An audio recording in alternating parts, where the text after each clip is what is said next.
আদিংগিৰি ৰাজহুৱা প্ৰেক্ষাগৃহত ব্ৰেভো আসাম ট্ৰাষ্টৰ উদ্যোগত 28 জুলাই 2024 সদৌ অসম ভিত্তিক দিব্যাংগ সাংস্কৃতিক প্ৰতিযোগিতা আয়োজন কৰা হ'ব।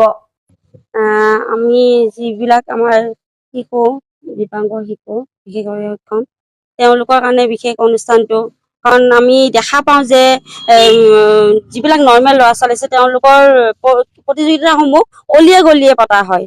যেনেকে দুৰ্গা পূজা হওক, বিশ্বকৰ্মা পূজা হওক, সকলোতে পতা হয়, কিন্তু এনেকুৱা ল'ৰা ছোৱালী কম্পিটিশ্যন কেতিয়াও নাপাতে প্ৰতিযোগিতা।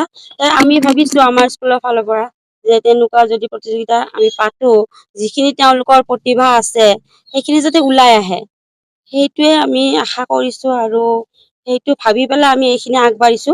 আৰু সকলো ৰাইজৰ আমি বিচাৰিছো তেওঁলোক যাতে আহে, গোটেই মালিগাঁওবাসী যাতে আহে, তেওঁলোকক যাতে চাই তেওঁলোকক যাতে প্ৰেৰণা দিয়ে, এইখিনি মোৰ ক'বলগীয়া। এক্সৰ ডান্স একাডেমি আমাৰ স্কুলখনৰ নাম আদিংগিৰি, মানে আমাৰ বিষ্ণুৰাভা নগৰ কনকলতা পথ। আৰু আমি য'ত পাতিব ওলাইছো সেইটো আদিংগিৰি প্ৰেক্ষাগৃহ। আমি অনুষ্ঠানখন য'ত পাতিবলৈ ওলাইছো 28 জুলাই ৰবিবাৰ, হয়, ৰাতিপুৱা 9টা বজাৰ পৰা আমাৰ 6টা মান বজাৰ ভিতৰত আমি শেষ কৰিম বুলি ভাবিছো। আৰু আমাৰ তাত আধুনিক নৃত্য থাকিব, আধুনিক গান থাকিব, চিত্ৰাংকন থাকিব আৰু ড্ৰামা কম্পিটিশ্যন।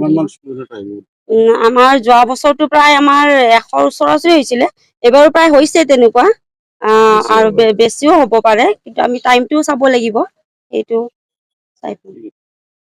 নমস্কাৰ। ব্ৰেভো ডান্স একাডেমি আৰু এক্সৰ ডান্স একাডেমিৰ উদ্যোগত এইবাৰ দ্বিতীয় বৰ্ষৰ বাবে আমি সদৌ অসম ভিত্তিত বিশেষভাৱে সক্ষম দেৱশিশু আৰু নৱপ্ৰজন্মসকলৰ বাবে এখনি সাংস্কৃতিক প্ৰতিযোগিতাৰ আয়োজন কৰিছোঁ। যোৱা বছৰ আমি খুব ভাল সঁহাৰি পাইছোঁ। অসমৰ বিভিন্ন ঠাইৰ প্ৰায় 100 প্ৰতিযোগী আমাৰ ইয়াত যোগদান কৰিছিল। ডিব্ৰুগড়, শিৱসাগৰ, লখিমপুৰ, ধেমাজি, তেজপুৰ, নগাঁও, গুৱাহাটীখিনি আছেই।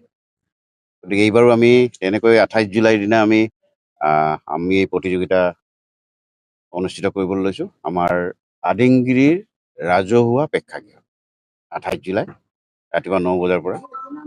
গতিকে মই সমূহ ৰাইজৰ লগতে বিশেষভাৱে সক্ষম দেৱশিশু আৰু নৱপ্ৰজন্মৰ যুৱকসকলক ইয়ালৈ আহি প্ৰতিযোগিতাসমূহত অংশগ্ৰহণ কৰিবলৈ অনুৰোধ জনাইছোঁ।